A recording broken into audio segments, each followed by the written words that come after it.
A group of samurai were on duty, guarding the borders of their lord's town. They camped in the forest, huddled around a fire at night to keep warm. As they sat around the fire, they swapped tales. One samurai said these woods were terrorized by a Yuki Onba, and that she had been seen recently. His companions laughed and chided him for believing in children's stories. Eventually, one of the warriors excused himself and headed into the dark forest to relieve himself. As he went further into the forest, he saw the dim outline of a beautiful woman clutching a tiny baby. He approached cautiously and saw that she was crying. The woman asked the samurai to please hold her small child and protect him from the cold. The samurai was moved to sympathy by the scene and took the baby in his arms. To his surprise, it was colder than the snow around him and stuck fast to his arms. He could not put it down. The child also grew immensely heavy, and the warrior fell to his knees under its weight. The last thing he saw on earth was the woman's tears fading and a broad smile growing across her face. Tale of the Yuki Onba and Yukinko No. 2 from HayakuMonogatari.com. Chase down your ghost sandals and be wary of strange umbrellas, as we return to the land of the rising sun to examine even more of the monsters that lurk in the shadows of Japanese folklore on this minisode of Snipe Hunt.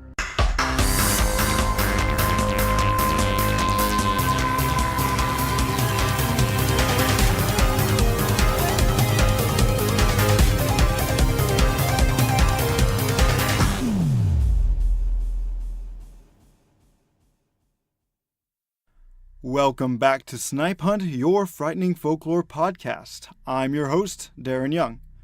On these minisodes, I usually cover topics that don't quite have enough content to do a full episode on, and I usually go for a more serious tone.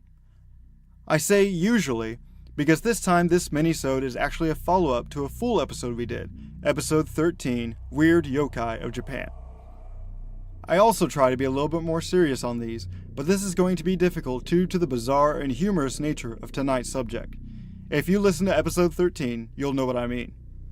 I highly recommend you listen to the full yokai episode before you listen to this one, because on this minisode, we'll be talking about even more weird yokai. Gary will not be joining us for this one, but he'll be back for the next full episode. Please keep in mind that I will most likely mispronounce every Japanese word in this minisode, but I promise that I will try my best. And with that, let's jump right into it. As a refresher, here's the definition of yokai, courtesy of yokai.com. Yokai are strange and supernatural creatures from Japanese folklore. The word is a combination of the characters yo, attractive, bewitching, calamity, and kai, mystery or wonder. Many different English words have been used as translations. Yokai is sometimes translated as monster, demon, spirit, or goblin, but it can encompass all of that and more. The world of yokai also includes ghosts, gods, transformed humans and animals, spirit possession, urban legends, and other strange phenomena. It is a broad and vague term, and nothing exists in the English language that quite describes it. Like samurai, geisha, ninja, and sushi, yokai is one of those words that just works better in its native tongue. Also, a reminder that yokai.com is run by the talented Matthew Mercer, and you can find a link to his Patreon on the website. Now that we're all caught up, let's get to the first yokai. I think it's pronounced Nararihian. Yes, Nararihian, whose name can be translated as slippery gourd. Let's hear the description from, you guessed it, yokai.com. Nararihian is a mysterious and powerful yokai encountered all across Japan. Appearances can be deceiving, and Nararihian is a perfect illustration of that saying. Overall, he is rather benign looking, with his head elongated and gourd-shaped. His face is wizened and wrinkled, resembling a cross between an old man and a catfish. He wears elegant clothing, often a splendid silk kimono, or the rich robes of a Buddhist abbot, and carries himself in the quiet manner of a sophisticated gentleman. Alright, so what exactly makes him a yokai? So far he just sounds like an old man with a big, almost melon-like head. while during hectic times, he shows up to a house in the evening and slips in without anyone noticing. He then makes himself at home, helping himself to the family's tea and generally acting like he owns the place. When he is finally noticed by the owners of the house, the owners seem to be under some sort of hypnosis, where they believe that the Nurari Heian is the actual master of the home. Once the yokai has fully indulged himself, he leaves, and the real owners see him off by bowing and waving goodbye to the yokai. Only once the yokai has left do the owners begin to suspect that something was wrong. This comically portrayed yokai is actually far more powerful than it appears at first glance. The Nurari Heian is known as the supreme commander of all monsters and is treated as royalty, being carried around on a palanquin by other yokai. He commands respect from the other yokai, and they always heed his words and treat him as an esteemed elder. He leads yokai meetings as well as the parade of the Night of 100 Demons, as mentioned in the yokai episode. Now, whether the Nurari Heian deserves this respect from the other yokai, or it is just a product of his supernatural power of forcing others to perceive it as a master, is yet to be determined. This yokai's status, royal garb, and comical appearance has led to the theory that the Nurari Heian is a political cartoon that represents the Japanese aristocracy. Our next yokai is the Rokurokubi. Now, the interesting thing about these creatures is that they were once human, but were transformed into yokai by a curse or a punishment from the gods. And the most interesting thing is, the Rokurokubi often don't even know that they are a yokai. Now, this curse only affects women. Perhaps the woman sinned against the gods, nature, or society. Sometimes men that are close to the affected woman, such as a husband or father, is the one who commits the sin, but the woman is punished instead. The true form of this yokai presents itself when the cursed woman is asleep. Their neck will stretch to impossible length, allowing the head to roam freely while the body stays asleep. The head and neck, which now have a mind of their own, will roam about, sometimes attacking small animals, drinking lamp oil, or just scaring people nearby. Those affected are often unaware that this nighttime yokai activity is even happening. Now, the Rokurokubi has a more violent variation, called the Nukakubi. There are two noticeable differences between the two. The first being that the Nukakubi's head completely detaches from the body rather than having a stretchable neck. The second being that the Nukakubi has an insatiable craving for blood. They will often suck the blood of their victims like a vampire, or even just tear their victim apart with their teeth. Unfortunately, a woman under the curse of the Nukakubi was often sold off, forced to live in brothels, or forced to commit suicide to preserve the honor of the family. Fortunately, however, these yokai are thought to be invented for entertainment purposes, such as characters in a story, rather than originating from any real folk beliefs. Moving right along, our next yokai is also an exclusively female variety. It might just set off a common phobia that you may have. This one is the Jurogumo, or the Entangling Bride. The Jurogumo is actually a golden orb weaver spider. These spiders can grow quite large and build huge strong webs to entangle their prey, which is of course insects. But according to Japanese myth, when these spiders come to be 400 years old, they grow tired of insects and move on to human prey. These yokai are masters of deception. They will shapeshift into a beautiful woman and invite young men back to its lair. The spider will then ensnare the man in inescapable silk threads, inject venom to weaken the victim, and then feed off the man for several days. They can control lesser spiders like an evil ant-man, even a fire-breathing variety which they use to attack the homes of suspicious neighbors. A Jurogumo can even live in a heavily populated city, being so cunning that they can operate their cruel scheme for years without being noticed.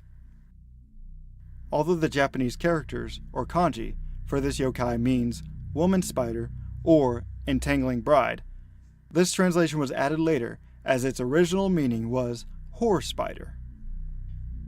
Now, both real history and legends have been extremely misogynistic, and that's pretty apparent from the last couple of yokai. But there is a male spider yokai called the Tsuchigumo. This name translates into earth spider, and are a bit more bizarre in appearance. As mentioned in their Wikipedia article, they appeared to people as having faces of an oni, a body of a tiger, arms and legs of a spider, and wore giant outfits. They all lived in mountains, firmly captured travelers with strings, and ate them. These yokai could also shapeshift, and cast powerful illusions to lure their victims into a false sense of security. Next we have the mysterious Umibozu. During calm nights on the peaceful sea, the sailors would be at ease, sailing on smooth waters. Suddenly, large waves will appear from nowhere, and the wind will blow and toss the ship about. These are signs that the Umibozu is emerging from the sea. With a giant bald head like that of a monk, and large serpentine body shrouded in shadow, this yokai rises up to terrorize sailors. Its size is nearly unimaginable, its enormous black head being the only thing visible as it rises from the dark water. It resembles a mix between a dog, a sea serpent, and an octopus, with two large bulging eyes and a permanent smile affixed to its face. Its goal is usually to destroy the ship it appears before, using its large mass to crush the ship, often in a single blow. But sometimes it will play with its prey before drowning them. It will first demand a barrel from the crew, then use that barrel to scoop water into the ship until it sinks. But you can outsmart this yokai by giving it a barrel without a bottom. This will temporarily confuse the creature and buy some time for the sailors to escape. The origin of the Umibozu is uncertain, but some say that it is the manifestation of priests who drowned at sea and haunt the area of their untimely death, hence the translation of its name, sea monk. Others speculate that it is an enormous sea creature and the father of all aquatic yokai. Our next monster is an embodiment of body horror, the Nupepo. Its name comes from the slang term nupiri, which is used to describe women who use too much makeup, despite the creature have nothing to do with makeup or women. The name most likely refers to the creature's facial features, which are difficult to detect on its misshapen form. Yokai.com describes it the best by saying, "The Nupepo is a bizarre and creepy yokai found in ruined temples, overgrown graveyards, and other dilapidated or run-down areas. This creature is known for its revolting appearance and smell. It gives off a very strong odor of rotten meat. It looks like a large, flabby, and roughly humanoid chunk of flesh about the size of a child, with lumpy, undeveloped hands and feet, and vaguely indiscernible facial features. Luckily for us, this yokai is harmless and passive despite its disturbing appearance and revolting odor. There are stories of samurai driving this creature away from a castle, and contrary to its doughy appearance, the Nupepo was very fast and outran the guards. Some of the guards it ran by got a whiff of this foul fiend and passed out due to its noxious smell. Although if one does manage to catch this rare yokai, they might ingest the flesh, as it is said to have supernatural medical properties and might even grant eternal youth. Of course, you have to keep it down, which is difficult due to its rancid taste. Some state that this being might be made up from the parts of multiple dead bodies, due to its bizarre misshapen form and foul smell, so kinda like a flabby Frankenstein. Others believe that it is the result of a failed shape-shifting attempt from an animal like a kitsune or a tanuki, which is a fox or raccoon dog, respectively. As mentioned earlier, yokai also encompass urban legends. Creatures in urban legends are common everywhere. Bloody Mary is arguably the most famous one in the United States, for example.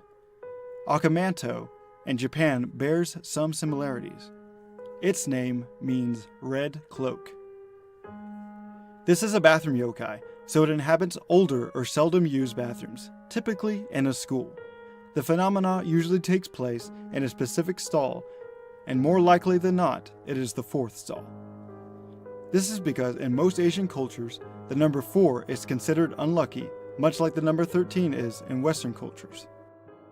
This tetraphobia is due to the Japanese word for 4 is shi, which is also the word for death. Some hotels or hospitals in Japan don't even list a 4th floor. So the legend of the Akamanto goes something like this. A student has no choice but to use the older restroom that everyone avoids due to its reputation of being haunted. The student uses the bathroom, and when they are finished, they reach for the toilet paper, only to discover that there is none. That is when they hear a strange voice. Do you want red paper or blue paper? The student answers red paper, and is immediately stabbed and slashed up so that blood sprays everywhere and covers their body like a blood-red cloak. Time passed, and another student is forced to use the haunted restroom, and the student also hears the voice. Do you want red paper or blue paper? Remembering the previous incident, the student answers blue paper. Then, the student is found later strangled to death. His face turned blue. Other more kid-friendly variations of the legend states that the skin of the victim will permanently turn red or blue depending on the answer chosen. There are many variations on what Akamanto actually is. Sometimes it is a serial killer hiding in the next stall. Sometimes it is a ghost with a sickly face. And other variations state that it is a monster called Kanade, who lives in the toilet and strokes the victim's rear end with a red or blue hand. Your best bet in any variation of the Akamanto legend is to answer, I don't need any paper, which will buy you enough time to escape a violent or at least traumatizing fate. And rounding off this minisode, we have the scariest, most gruesome, and vile yokai ever, a sheet of cloth, as the translation of its name means a length of cotton. This, of course, is the Iten Momen, a Tsukumogami. To remind you, a Tsukumogami is an inanimate object that acquires a spirit after turning 99 or 100 years old and becomes alive as a result. The Iten Momen is a long, narrow cloth that flies through the skies at night. It is occasionally depicted as having eyes and sometimes even arms and hands. This yokai is very different than other Tsukumogami in that it is far more malicious in nature. It will find and attack humans by wrapping itself around the victim's face and smothering them. So if this yokai scares you, you might just keep some scissors on hand. Better safe than sorry. And that wraps up this minisode. Pun not intended. I hope you enjoyed our small series on yokai as much as I enjoyed researching them. Japan is overflowing with culture, and luckily for us, that includes monsters and folklore.